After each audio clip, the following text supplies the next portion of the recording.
এই যে জোটের হিসাবটা আমরা একটুখানি করতে চাই, যেহেতু এবং আজকেও গণমাধ্যমে দেখছিলাম যে নির্বাচনী প্রচারণার দিকেও বিএনপি অগ্রসর হচ্ছে, আজকে আমাদের গণমাধ্যমেও ছিল।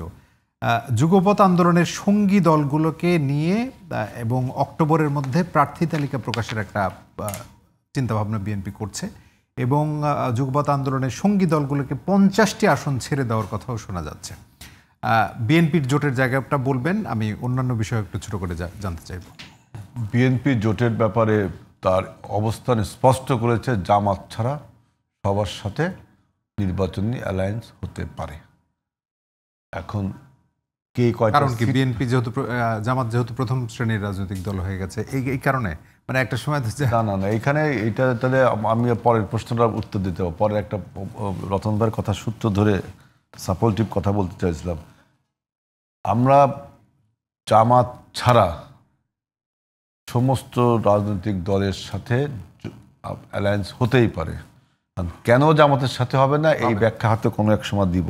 এখন রতন ভাই চান ছোট করে দিতে পারেন, মানে এক দুই লাইনে, মানে জামাতের সাথে কেন হবে না, আগে তো হয়েছে, এখন কেন হবে? নির্বাচনী অবস্থা হয়েছে, এখন হবে না।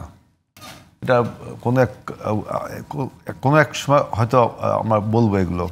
এখন আমি একটু এইটা বলি যে ডেমোক্রেটিক রিস্টোরেশন রতন ভাই বলছে, এইটা কিন্তু ইম্পর্টেন্ট জিনিস। আপনি ডেমোক্রেটিক রিস্টোরেশনের জন্য যদি প্রত্যেক 5 বছর আপনি ভোটটা করতে পারেন এবং সেই ভোটটা যদি ফ্রি ফেয়ার হয়, সেই ফ্রি ফেয়ারের কথা না বলে ক্ষমতায় যাওয়া যায় কিভাবে, যে কি কাজ করবেন কি করবেন না, এইসব নিয়ে আলোচনা আছে। নির্বাচনটাকে দেখেন ফ্রি ফেয়ার নিয়ে কোনো আলোচনা নেই। সংস্কার তো এটাই করা দরকার আমি মনে করি। এই যে রাষ্ট্র মেরামত, রাষ্ট্র সংস্কার, এগুলো তো আপনাকে করতে গেলে রাষ্ট্রের ক্ষমতায় যেতে হবে, তাই না? ক্ষমতায় যাওয়ার পথটাই তো আমাদের দেশে আর কি জালিয়াতি এবং চালিয়াতির পথ। কি নির্বাচনটাকে আপনি ম্যানিপুলেট করতে পারেন, রিগিং করতে পারেন। সেই নির্বাচনের স্বচ্ছতা নিয়ে কোনো কথাবার্তা আমি দেখি নেই। ক্ষমতায় যায় কে কি ভাগ দিবে এইসব নিয়ে আলোচনা এই ঐক্যমত কমিশনের। তিনি কিন্তু নির্বাচনের যেমন এই যে এমপাওয়ারমেন্ট এই কারণে যে নির্বাচনের ফলাফলের চিত্রটা মোটামুটি স্বচ্ছ, যে মোটামুটি জানাই যাচ্ছে। না আমি বলছি না দেখেন যে সিইসি চিফ ইলেকশন বা ইলেকশন কমিশন, নির্বাচন কমিশনটা, এটা কোনো ওয়ার্ক ফোর্স আছে বলেন? ওই যে রতন ভাই বলছে পুলিশ সংস্কার করলে, রতন ভাইয়ের সাথে আমি একটু ডিসএগ্রি করি। পুলিশ সংস্কার কয়েক কোটি বার করেন, রেগুলার করেন, তারপরে কি নির্বাচন সুস্থ হতে হবে? যদি ওই পুলিশ হয় নির্বাহী বিভাগের আন্ডারে, তাহলে একটা দুর্ঘটনা ঘটবে, ইসি বলবে যে পুলিশকে যে এইটা দেখো তো, পুলিশ বলবে আমাকে নির্বাহী বিভাগ না বলে আপনার কথা শুনবো না। তাহলে আপনার নির্বাচন কমিশনকে অন্তত ডিউরিং দ্য ইলেকশন এই 3 মাস হোক 6 মাস হোক টোটাল পুলিশ ব্যুরোক্রেসি নির্বাচন কমিশনের অধীনে চলতে হবে। নির্বাচন কমিশনকে ইম্পাওয়ার করতে হবে। আপনি 6 জন নির্বাচন কমিশন একজন ফেরেস্তারে বসায় দিলেন নির্বাচন, কিছু করতে পারবে উনি? উনি যত ভালো থাকুক, ওনার মাঠ পর্যন্ত ওনার কোনো লোকই নেই, থাকলেও লাভ নেই।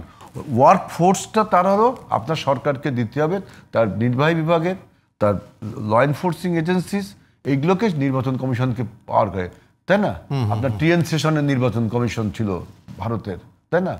এরপরে যে নির্বাচন কমিশনগুলো সেগুলো মনে করি টিএন সিস্টেমে তো ওই রকম মনোবল সমৃদ্ধ বা ব্যাকবোন সমৃদ্ধ না। কিন্তু আমাদের দেশে নির্বাচন কমিশনের 4 জন নির্বাচন কমিশন আর প্রত্যেক জেলায় আছে নির্বাচন অফিসার, এই তো কমিশন। তো এরা কি করবে আপনি বলেন? এরা আন্তরিক, যতই আন্তরিক থাক, কিন্তু এদের মূল বাহিনী তো পুলিশ।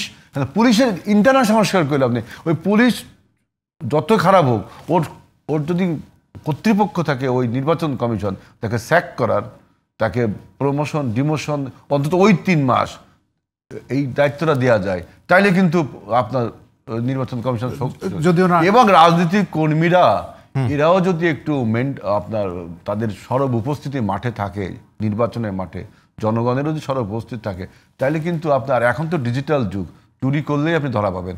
এই জন্য ওই ডিউরিং দ্য ইলেকশন ওই সময় যদি আপনি একটা ক্রিমিনাল লায়াবিলিটি, ওই সময় যারা এইসব আপনার নির্বাচনের সময় যারা আপনার ভোট জালিয়াতির সাথে যুক্ত থাকবে, যদি প্রশাসনের হোক রাজনীতিবিদদের হোক, তাহলে ওখানে যে সিসিটিভিগুলো থাকবে এইটা দেখে তাকে ওই সময় ক্রিমিনাল লায়াবিলিটির একটা বিচার তার করতে হবে, এটা কিন্তু বিএনপি বলছে যে আপনার দায়িত্বে থাকাকালীন নির্বাচন কমিশনের বা নির্বাহী বিভাগের কেউ তার বিচার করা যাবে না, ওই সময় বিচার করে তাকে স্যাক করতে জি, হবে। হেল ভাই, তাইলে কিন্তু অনেক আপনার এই আলোচনায় আমরা নেই।